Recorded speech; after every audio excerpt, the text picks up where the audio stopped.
Hello दोस्त, बहुत दिनों से मैं आपके साथ वीडियो साझा नहीं कर पा रही हूँ क्योंकि मेरी तबीयत बहुत ख़राब चल रही है। अभी भी मैं बहुत अच्छी नहीं हूँ, लेकिन फिर भी आज इच्छा की कि मैं ये वीडियो डालूँ। तो आज मैं आपके लिए एक वीडियो डाल रही हूँ। आज तो जिउतिया का नहा खा है और इस नहा खा के ही दिन मैं आपको वीडियो ये डाल रही हूँ।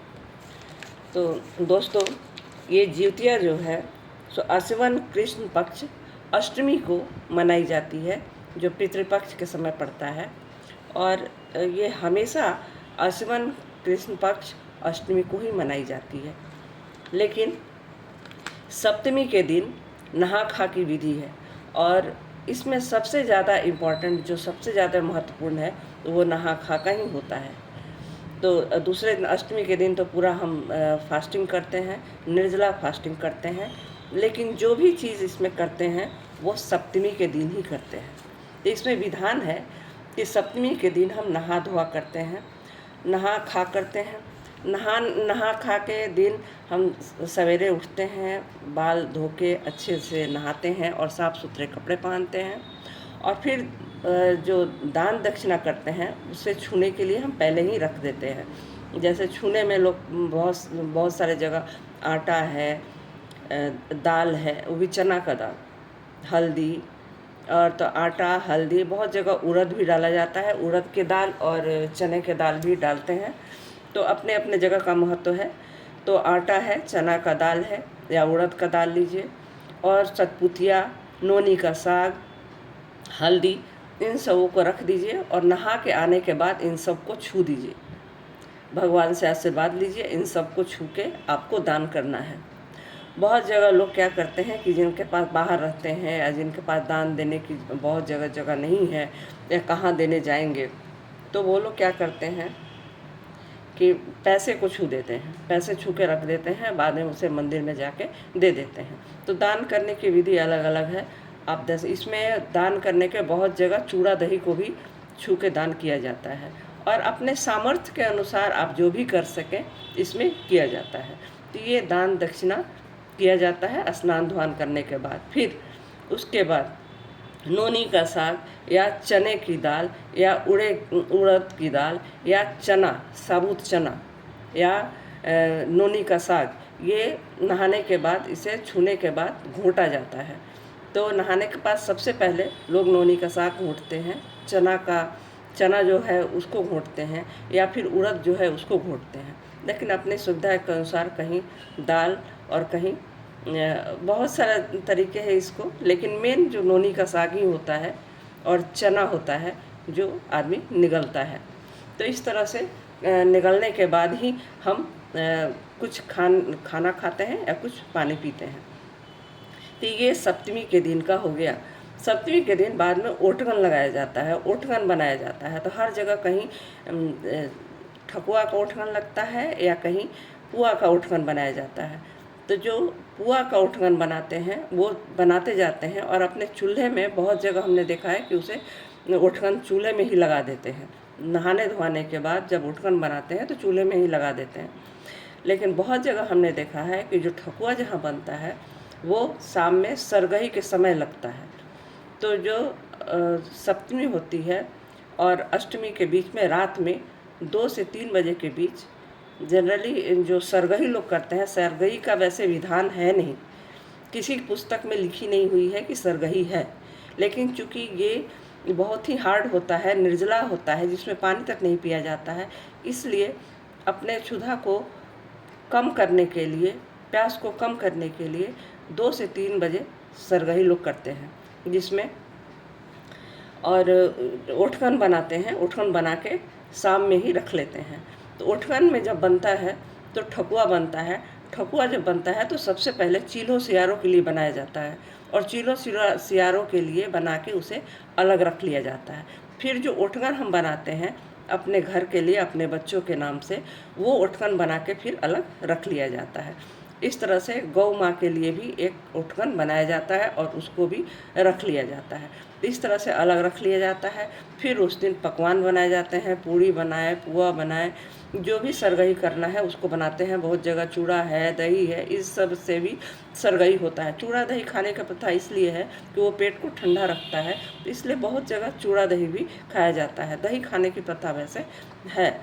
तो उसमें आप जितने भी चीज़ बना सके, पूड़ी है, पुआ है, सब्जी है, ये सब बनाए जाते हैं। उसमें सतपुतिया की सब्ज़ी बनाई जाती है, नोनी का साग बनाया जाता है, चना की सब्ज़ी बनाई जाती है। इन सब का हम प्रयोग उठगन के समय करते हैं। तो ये जब सवेरे हम सरगही के लिए उठते हैं तो उस समय हम लोटे में पानी रखते हैं। पानी साइड में पानी और एक लोटे में अलग पानी रखते हैं जो खुद पीने के लिए होता है। फिर उसमें हम नोनी के पत्ते में जो निकाला जाता है चीलो सियारों के लिए, वो नोनी के पत्ते में निकाला जाता है।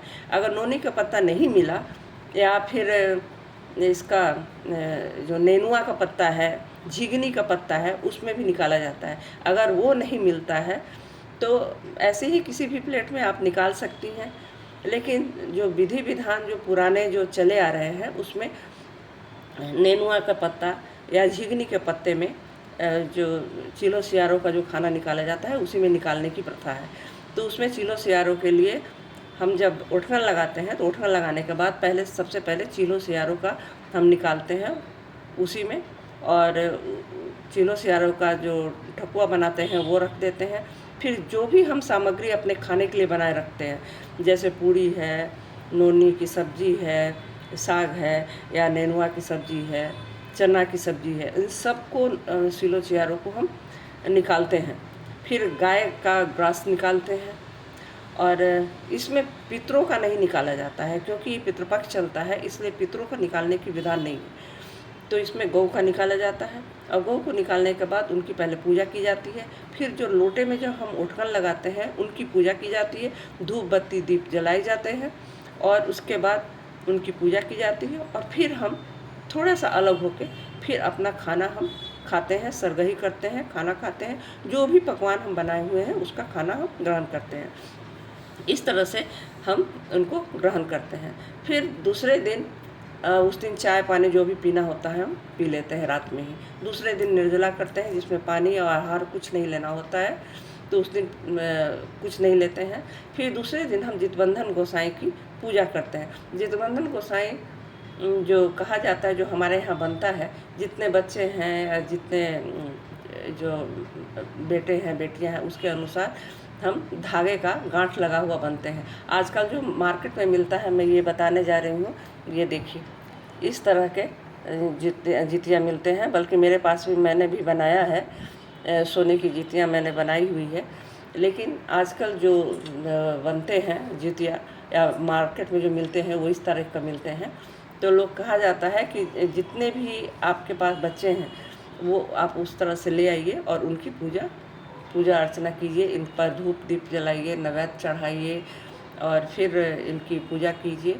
इन पे दूध चढ़ाइए, अक्षत चढ़ाइए, फूल पत्ती चढ़ाइए। इसी को धो के इसी जितबंधन गोसाई की पूजा की जाती है, इन्हीं की पूजा की जाती है। इन्हीं को रख के थाल में इन पे सब दूध दही से अक्षत से सबसे पूजा किया जाता है। और पूजा करने के बाद जो फल है, मिठाइयाँ हैं, उन सब इनमें चढ़ाया जाता है। इसमें खीरा रखने की प्रथा है कि खीरा ज़रूर रखा जाता है।